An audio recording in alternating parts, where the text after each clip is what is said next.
இந்த இயர்க்கான Christmas soaking ரொம்பவே சிறப்பா, சூப்பரா முடிச்சாச்சு. நம்ம ஜே.கே.ஆர் சுத்தி பார்த்தீங்கல்ல, கருகருன்னு இருக்குல்ல, அதெல்லாம் என்னன்னு சொல்லி நான் உங்களுக்கு வந்து லாஸ்ட்ல சொல்றேன். அக்டோபர் ஃபர்ஸ்ட் வீக்கே வந்து சோக்கிங் பண்ணிரலாம் அப்படின்னு ஒரு பிளான் பண்ணி வச்சிருந்தோம். அக்டோபர்ல நமக்கு தீபாவளி சீசன் இருந்ததால, சரி முதல்ல தீபாவளி முடியட்டும் அப்படின்னு சொல்லி கொஞ்சம் வெயிட் பண்ணி, அக்டோபர் எண்டுலயே வந்து நமக்கு தேவையான ட்ரை ஃப்ரூட்ஸ் எல்லாமே பல்க் பர்ச்சேஸ் பண்ணிட்டோம். அப்புறம் வந்து சோக்கிங் அன்னைக்கு நான் முன்னத்த நாள் வந்து எப்படி பிளான் பண்ணியிருந்தேன்னா, 8:00 நம்ம ஸ்டார்ட் பண்ணோம்னா ஈவினிங் 6 முடிச்சிடலாம் பிளான் பண்ணி வச்சிருந்தேன். ஆனா நம்ம ஷாப் ஓப்பன் பண்ணதே மணி 10 மணி ஆயிடுச்சு. அதுக்கப்புறம் நம்ம ஒர்க் ஏரியாவை நல்லா பளிச்சுன்னு கூட்டி பெருக்கி தொடச்சு நம்ம டேபிள் எல்லாம் ஹைஜீனிக்கா கிளீன் பண்ணி கிளிங் ராப் பண்ணி நம்மளோட டீமுக்கு வந்து ஹெட் கேப் கொடுத்து ஏப்ரான் கொடுத்து கையில ஹேங்க்லோஸ் போட்டு கட்டிங் மேட்டு சாப்பிங் போர்டு இதெல்லாம் கொடுத்து ஒரு இடத்துல உட்கார வைக்கிறதுக்கே மணி 12. நாங்க வந்து இண்டிவிஜுவல் ட்ரை ஃப்ரூட்ஸை வந்து மேனுவலா செக் பண்ணி ஒன்னும் கட் பண்றதுனால கொஞ்சம் டைம் எடுக்க தான் செய்யும். நம்மளோட சோக்கிங் ஃப்ரூட்ஸ்ல வந்து ட்ரைடு பிளம்ஸ் எல்லாம் கூட நிறையவே ஆட் பண்ணியிருக்கோம். இந்த இயர் ட்ரை ஃப்ரூட் சோக்கிங்ல வந்து கரண்டாச்செரியும் டுட்டி ஃப்ரூட்டிஸும் ரொம்ப கம்மி குவான்டிட்டி தான் ஆட் பண்ணியிருக்கோம். அதனாலேயே நிறைய நீங்க நம்மளோட சோக்கிங் ஃப்ரூட்ஸ்லேயே நல்ல கருகருன்னு நிறைய பிளாக் கலர்ல தான் பார்த்துருப்பீங்க. நிறைய ரைசன்ஸ் போட்டு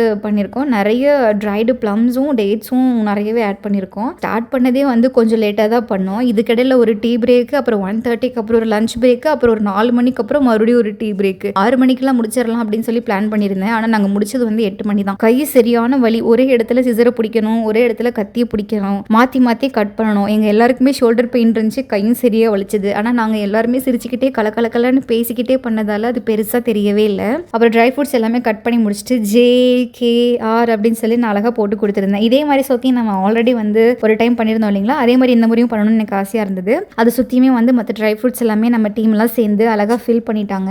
கட் பண்ண ஃப்ரூட்ஸ் எல்லாத்தையும் சூப்பராக நல்லா மிக்ஸ் பண்ணி ஒரு பெரிய பிரியாணி டபரால வந்து போட்டாச்சு. இப்போ இதில் இருக்க எங்களுக்கு ஒரு பெரிய டாஸ்க் என்ன தெரியுங்களா, நல்லா கம்ப்ளீட்டாக அந்த பாத்திரத்துக்கு கீழே வரைக்கும் போயிட்டு நல்லா கலரி விடணும். டேடி வந்து வீட்டில இருந்து வரும்போது ஒரு பெரிய ஒரு கரண்டி ஒன்று எடுத்துட்டு வந்துட்டாரு. அது கலர்றதுக்கு நல்லா ஈஸியாக இருக்கும் அப்படின்னு சொல்லிட்டு 2 கலர்னா பாருங்க, அந்த கரண்டியே உடைச்சிட்டாரு. சரி இதெல்லாம் வேலைக்காகாது அப்படின்னு சொல்லி நான் என்கிட்ட இருக்க பெரிய ஒரு துடுப்பி மாதிரி ஒன்று இருக்கும், நான் அதை நல்லா வாஷ் பண்ணிட்டு திருப்பியும் அடுப்பில் நல்லா காமிச்சு அந்த ஈரமெல்லாம் எதுவுமே இல்லாமல் பக்காவாக எடுத்தாச்சு. அப்புறம் அதை நல்லா தொடச்சி அதில் கலரவும் ரொம்ப ஈஸியாக இருந்தது. நல்லா கலரி கிளிங் ராப் பண்ணி பக்காவாக செட் பண்ணியாச்சு. இப்படி நாங்கள் சோக்கிங் பண்ண இந்த ஃப்ரூட்ஸை இந்த டபரால இருந்து வேற ஒரு பாத்திரத்துக்கு வந்து நாங்கள் மாற்றிருக்கோம். நான் அதை வந்து அடுத்த வீடியோவில் ஷேர் பண்ணுறேன். நம்ம நெக்ஸ்ட் வீடியோவில் மீட் பண்ணலாம். டேக் கேர், பாய்.